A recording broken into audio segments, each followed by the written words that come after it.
Bismillahirrahmanirrahim. Assalamualaikum warahmatullahi wabarakatuh.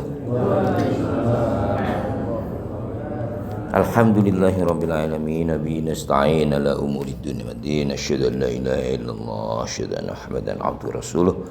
Allahumma shalli ala sayyidina Muhammadin wa ala alihi washabbihi ajma'in. Bapak Ibu sekalian, jemaah subuh yang dirahmati Allah. Mari sekali lagi kita bersyukur pada Allah atas segala nikmat dan karunia yang diberikan olehnya kepada kita semuanya, terutama nikmat sehat, dan yang sakit semoga Allah memberikan kesehatan. Amin amin ya rabbal alamin. Salawat dan salam kita panjatkan pada junjungan Nabi kita Muhammad sallallahu alaihi wasallam. Bapak Ibu sekalian, kemarin ada yang WA saya minta supaya saya menerangkan pada pagi ini tentang kurban, ya. Bapak Ibu sekalian, di dalam bahasa Arab yang terkait dengan kurban ini ada tiga macam istilah. Pertama ada namanya al-udhiyah. Al-udhiyah itu dalam bahasa Indonesia penyembelihan. Yang dari kalimat itu kita punya istilah Idul Adha, karena di dalamnya adalah proses penyembelihan. Ada istilah lain An-Nahr, Yaumun Nahr, itu hari kurban juga. Terus dalam bahasa Arab satunya lagi ada kata-kata kurban yang sudah menjadi bahasa kita. Qaf, ra, ba hurufnya.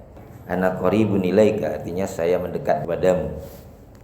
Menjadi kata kurban, yaitu dalam rangka untuk mendekatkan. Sehingga kurban itu disebutkan adalah proses penyembelihan yang tujuannya adalah untuk bisa mendekatkan diri kepada Allah atau sebagai ibadah. Kurbanan dalam rangka untuk mendekatkan diri kepada Allah. Yang semua istilah itu terkait dengan peristiwa hari Nahr, hari raya Idul Adha, yang ia memiliki kaitan erat dengan peristiwa Nabi Ibrahim alaihissalam ketika harus mengorbankan putra tersayangnya Ismail dengan cara menyembelihnya, yang kemudian Allah atas kurnia dan rahmatnya menggantikan dengan hewan berupa domba. Dasar daripada ibadah kurban itu ayat Al-Quran, Inna a'tainakal kautsar, sesungguhnya kami telah memberimu wahai Nabi Muhammad nikmat yang banyak. Tidak hanya kepada Nabi Muhammad, pada kita juga. Khitabnya itu berlaku untuk kita juga.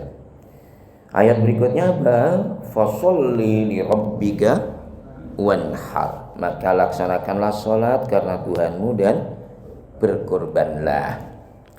Ayat lain Allah berfirman, la yanalallaha luhumuha wala dima'uha walakin yanaluhu taqwa minkum.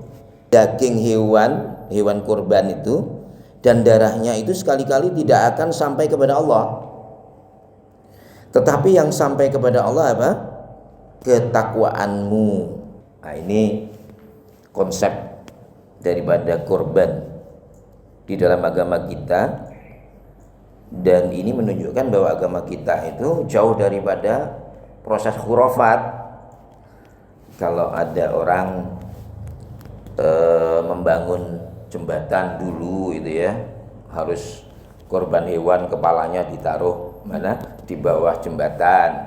Islam itu terjauh daripada unsur khurafat, sehingga sampai ibadah kurban pun yang ia adalah proses penyembelihan hewan, dagingnya bukan untuk Tuhan, bukan untuk Allah. Nah, maka disebutkan di sini daging hewan kurban itu dan darahnya itu sekali-kali tidak akan sampai kepada Allah. Tetapi yang sampai kepada Allah apa? Ketakwaanmu. ibadah tadi, mendekatkan diri kepada Allah sebagai simbol ketakwaan dengan cara mengorbankan hewan tadi itu yang diterima. Dalam sebuah riwayat tentang keutamaan kurban ini, hadis diriwayatkan oleh Imam Hakim, Ibnu Majah, juga riwayat Imam Tirmidzi. Ma amila adamiyun min amalin yauman nahri habba ilallahi min ihraqid dam innaha la ta'ti yaumal qiyamah bi quruniha wa ash'ariha wa adlafiha wa innad damma la yaqa'u minallahi bimakanin qabla ay yaqa' minal ardi fatibu biha. Rasulullah bersabda, tidaklah seorang anak Adam melakukan pekerjaan yang paling dicintai Allah pada hari Nahar, hari Idul Adha ya, kecuali mengalirkan darah atau menyembelih hewan. Hewan itu nanti pada hari kiamat akan datang dengan tanduk, rambut dan bulunya. Dan sesungguhnya darahnya, maksudnya adalah pahalanya, benar-benar akan jatuh di sisi Allah sebelum jatuh netes ke bumi. Maka berbahagialah dirimu dengan ibadah kurbanmu. Hukum dari ibadah kurban itu apa? Sunnah muakkadah. Sunnah muakkadah itu adalah perbuatan sunnah yang sangat dianjurkan. Itu menurut semua ulama. Iya, hukumnya adalah sunnah muakkadah, tapi dalam 3 kategori pendapat ya, dari beberapa ulama, dari beberapa kitab itu bisa kita simpulkan. Pertama adalah ia merupakan ibadah fardhiyah individu. 1 ekor kambing untuk 1 orang yang berkurban. Kalau sapi untuk 7, dan secara individu dan pahalanya untuk dia. Itu pendapat pertama ya, pendapat pertama. Yang kedua adalah ia disebut sunnah kifayah, bahwa ia bisa untuk diniatkan untuk keluarga, satu keluarga. Dan ini berdasarkan hadis Rasulullah ketika menyembelih kambing kurban, kemudian beliau berdoa, Allahumma taqabbal min Muhammadin wa ali Muhammadin wa min ummati Muhammad. Ya Allah, terimalah kurban ini dari Muhammad, dari keluarga Muhammad, dan dari umat Muhammad. Hadis riwayat Imam Muslim. Ada juga Rasulullah pernah berdoa, hadza anni wa an ahli baiti. Ini kurban dariku dan dari keluargaku. Nah, ini namanya disebut sunnah kifayah. Artinya apa? Jika sebagian sudah melakukannya, maka yang sunnah tersebut, sunnah muakkadah tersebut sudah dilaksanakan oleh satu keluarga. Namun jika satu rumah tidak ada yang berkorban, maka sementara dia mampu gitu ya, mampu, ada kelapangan untuk berkorban, maka hukumnya itu menjadi makruh. Maka karena sunnah muakkadah ya kan, dalam satu keluarga belum gugur sunnah muakkad yang merupakan sunnah sangat dianjurkan tadi, sementara dia mampu untuk berkorban dan tidak ada yang berkorban, maka sunnahnya itu belum terlaksanakan. Yang ketiga adalah sunnah individu, tetapi pahalanya bisa untuk semuanya. Ini dalam kaidah usul fikih ada disebutkan isyrakul ghair fi tsawab la fil aslil ibadah. Mengikutkan orang lain itu dalam pahalanya, bukan dalam pelaksanaan ibadahnya. Gugur sudah oleh seseorang yang melaksanakan tadi. Tapi pahalanya bisa untuk keluarga. Tapi syaratnya juga keluarga adalah mereka itu dalam satu rumah. Ya. Kalau sudah berlain rumah, masing-masing punya hukum terkena sunnah muakkadah lagi ketika keluarga tersebut berkemampuan.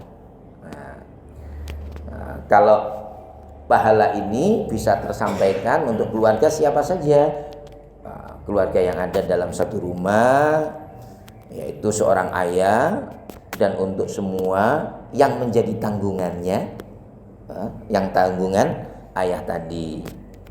Ini namanya apa? Sunnah individu, sunnah individu, tapi pahalanya bisa untuk semuanya. Ini saya ringkaskan dari berbagai pendapat, ya. Berbeda pendapat, itu satu cukup, tapi sebenarnya itu kan sunnah. Ya kalau bisa lebih banyak akan lebih baik, namanya aja sunnah. Ini bukan wajib, bukan wajib, tapi menjadi makruh dalam sebuah keluarga.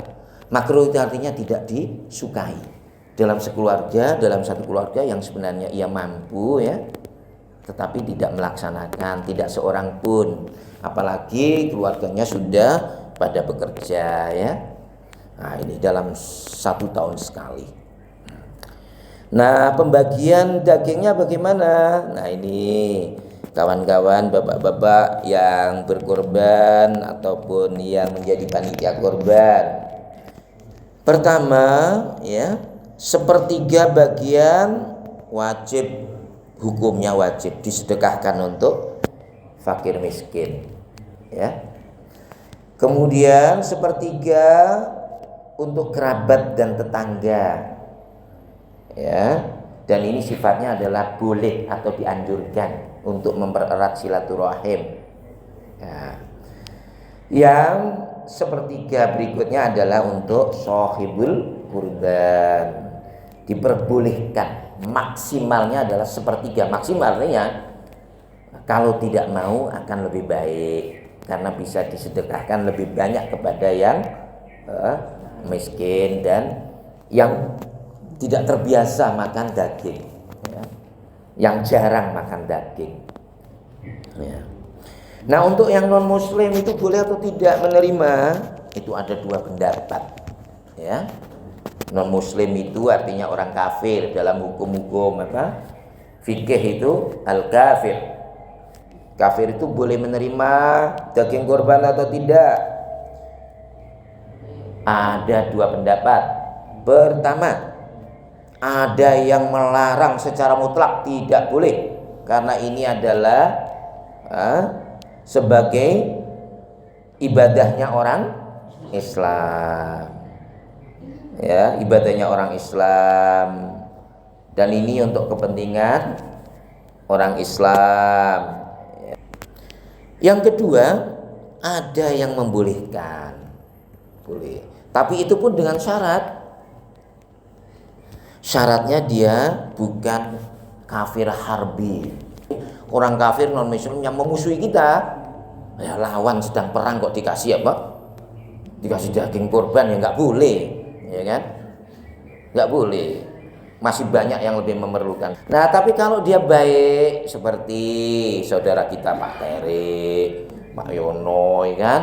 Nah, dia adalah masuk kepada kategori yang kedua tadi, bahwa daging kurban untuk tetangga, kerabat, ya kan, dalam rangka apa? Silaturahim, mempererat solidaritas, persaudaraan dalam lingkungan, ya. Nah, itu diperbolehkan. Nah, amalan sunnah apa saja bagi orang-orang yang berkorban? Ada hadis qala Rasulullah sallallahu alaihi wasallam, idza ra'aitum hilala dzil hijjah wa arada ahadukum ayyudhi falyumsik an sya'rihi wa adfarihi. Jika kalian melihat hilal tanggal 1 bulan Dzulhijjah dan di antara kalian ada yang ingin kurban, maka hendaklah ia menahan atau tidak memotong sebagian rambut dan kukunya. Ini hadis riwayat Imam Muslim. Nah, ini amalan sunnah yang bisa kita lakukan. Selama kapan? Mulai tanggal 1 Dzulhijjah mulai sampai nanti Idul Adha tiba. Ketika ketika binatang kurbannya disembelih ya. Ada amalan sunnah lain, menyembelih sendiri atau menyaksikan. Jadi menyaksikan itu amalan sunnah. Menyaksikan binatang kurban, maka benar ya panitia ya mengharap mereka yang berkorban untuk bisa menyaksikan binatang kurbannya disembelih. Nah, kapan disembelihnya? Pada hari raya tanggal 10 Dzulhijjah ditambah ayyamut tasyrik. Hari ke-11, 12 dan 13. Ya mudah-mudahan hari rayanya bareng ya kan. Sehingga ayam tasyriknya sama. Bapak Ibu sekalian, kalau kita maknai daripada kurban itu ya ia merupakan simbol ketakwaan. Peristiwa yang betul-betul tragis ya kan, dan menjadi contoh umat manusia yang tidak pernah terjadi ya itu bagaimana ketundukan dan ketaatan totalnya siapa? Nabi Ibrahim terhadap perintah Allah untuk menyembelih putranya yang sekian lama ditunggu, enggak lahirlah ia Ismail.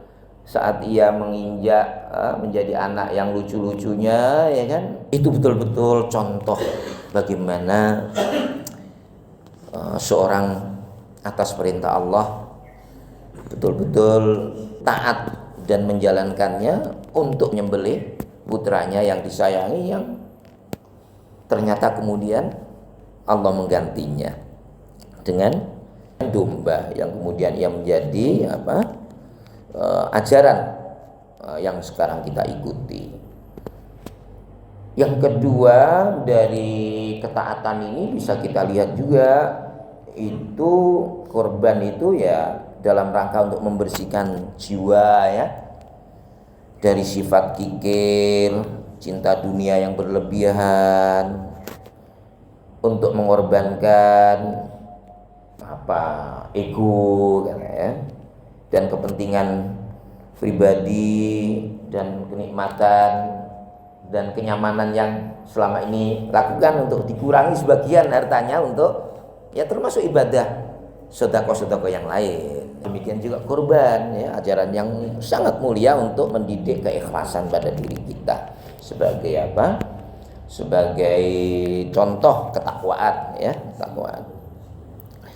Demikian juga seperti yang tadi dalam ayat disebutkan, daging kurban itu dibagi-bagikan kepada orang fakir miskin dan kepada yang bagian-bagian lain, terutama adalah untuk fakir miskin dan untuk kerabat terdekat. Ini adalah untuk kepentingan sosial, untuk mempererat solidaritas ya, pemerataan kebahagiaan, kemudian ukhuwah Islamiyah antar kita ya. Nah, itu semuanya adalah diantara hikmah ataupun filosofi daripada kurban, sehingga betul bahwa Allah tidak memerlukan itu. Enggak seperti orang agama lain naruh makanan di bawah pohon tertentu ya kan, yang menyangka Tuhannya bisa mengambil makanan ya kan, atau minuman tertentu. Tidak, Allah tidak, Tuhan kita tidak memerlukan itu semuanya ya. Termasuk bahkan ibadah kurban ini jelas-jelas perintah untuk berkorban. Nah, tapi itu sama sekali Allah adalah mengambil ketakwaan kita ya, kesediaan kita untuk berkorban tersebut yang memiliki makna dan memberikan kita pahala ya, pahala yang menjadikan seperti keutamaan memperoleh keutamaan seperti dalam hadis yang tadi kita sampaikan. Bapak Ibu sekalian, kita akhiri dengan bacaan alhamdulillah. Alhamdulillahirrahmanirrahim. Kita berdoa, astagfirullahaladzim, astagfirullahaladzim, astagfirullahaladzim. Alhamdulillahirabbil alamin, hamdan yuafi ni'amahu yukafi mazidah. Rabbana lakal hamdu kama yanbaghi li jalali wajhikal karim wa 'azimi sultanik. Allahumma shalli ala sayyidina Muhammadin wa ala alihi washabbihi ajma'in. اللهم إنا نسألك سلامة في الدين وعافية في الجسد وزيادة في العلم وبركة في الرزق وتوبة قبل الموت ورحمة عند الموت ومغفرة بعد الموت. اللهم هون علينا في سكرات الموت والنجاة من النار والعفو عند الحساب. ربنا افرغ علينا صبرا ثبت أقدامنا وانصرنا على القوم الكافرين. ربنا أوزئنا أن نشكر نعمتك التي أنعمت علينا وعلى والدينا وأن نعمل صالحا ترضاه وأدخلنا برحمتك في عبادك الصالحين. ربنا اغفر لنا ولوالدينا وارحمهم كما ربونا صغارا. ربنا هب لنا من أزواجنا وذرياتنا قرة أعين واجعلنا للمتقين إماما. اللهم ارزقنا الصحة والعافية. اللهم أنت الشافي، اللهم أنت الشافي لا شفاء إلا شفاء. اشف مرضانا واشف مرضانا شفاء عاجلا وشفاء لا يغادر سقما. اللهم ربنا تقبل منا صلاتنا قيامنا وركوعنا وسجودنا وتضرعنا يا رب العالمين، وتقبل دعاءنا. آمين آمين يا رب العالمين. ربنا آتنا في الدنيا حسنة وفي الآخرة حسنة وقنا عذاب النار. سبحان ربك رب العزة عما يصفون، سلام على المرسلين، الحمد لله رب العالمين. Terima kasih. Assalamualaikum.